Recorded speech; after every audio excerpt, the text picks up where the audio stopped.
চাঁদপুর ২ আসনে জাতীয় পার্টির মনোনীত প্রার্থী ও জাতীয় পার্টির প্রেসিডিয়াম সদস্য আলহাজ এমরান হোসেন মিয়ার মায়ের মৃত্যুবার্ষিকী উপলক্ষে মিলাদ ও দোয়া মাহফিল অনুষ্ঠিত হয়েছে।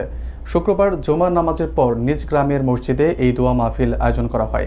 এতে দলীয় নেতাকর্মী ও স্থানীয় মুসল্লিরা অংশ নেন। অনুষ্ঠানে প্রয়াতদের আত্মার মাগফিরাত কামনা করা হয়। বিস্তারিত হচ্ছে শামীম মিয়াজের প্রতিবেদনে। চাঁদপুর ২ আসনে জাতীয় পার্টির মনোনীত প্রার্থী ও জাতীয় পার্টির প্রেসিডিয়াম সদস্য আলহাজ এমরান হোসেন মিয়ার মায়ের মৃত্যুবার্ষিকী উপলক্ষে মিলাদ ও দোয়া মাহফিল অনুষ্ঠিত হয়েছে। শুক্রবার জুমার নামাজের পর চাঁদপুরের মতলব উত্তর উপজেলার নিশ্চিন্তপুর মিয়াবাড়ি জামে মসজিদে এই কর্মসূচির আয়োজন করা হয়। দোয়া মাহফিলে স্থানীয় মুসল্লি, দলীয় নেতাকর্মী ও বিভিন্ন শ্রেণী পেশার মানুষ অংশগ্রহণ করেন। অনুষ্ঠানে আলহাজ এমরান হোসেন মিয়া উপস্থিত মুসল্লিদের কাছে তার প্রয়াত মায়ের আত্মার মাগফিরাত কামনায় দোয়া প্রার্থনা করেন।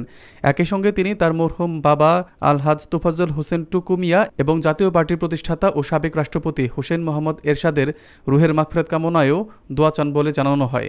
এ সময় উপস্থিত ছিলেন মতলব উত্তর উপজেলা জাতীয় পার্টির সাধারণ সম্পাদক মোহাম্মদ সোহরাব মিয়াজি, ছেঙ্গারচর পৌর জাতীয় পার্টির সভাপতি মোহাম্মদ সেলিমুল্লাহ, পৌর জাতীয় পার্টির সাধারণ সম্পাদক ইকবাল কবির গাজী, সাংগঠনিক সম্পাদক স্বপন খান, উপজেলা যুব সংহতির আহ্বায়ক জহিরুল ইসলাম সহ জাতীয় পার্টি ও সহযোগী সংগঠনের বিভিন্ন স্তরের নেতৃবৃন্দ।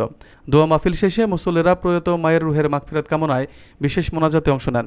শান্তিপূর্ণ পরিবেশে ধর্মীয় ভাবগাম্ভীর্যের মধ্য দিয়ে পুরো কর্মসূচি সম্পন্ন হয়। আমাদের জন্য দোয়া করবেন, আমার বাবার জন্য দোয়া করবেন এবং আমার বাড়ির যত মুরব্বী এই কবরে আছে সবার জন্য দোয়া করবেন। এবং আপনারা সবাই জানেন যে এলাকায় বাৎসরিক ওয়াজ মাহফিল হয় আমাদের মাঠে মাদ্রাসা পক্ষ থেকে।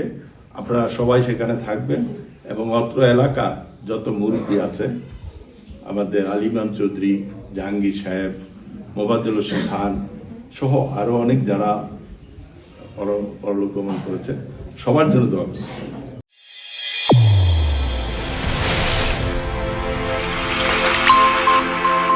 চ্যানেল A1 হৃদয়ের স্পন্দন।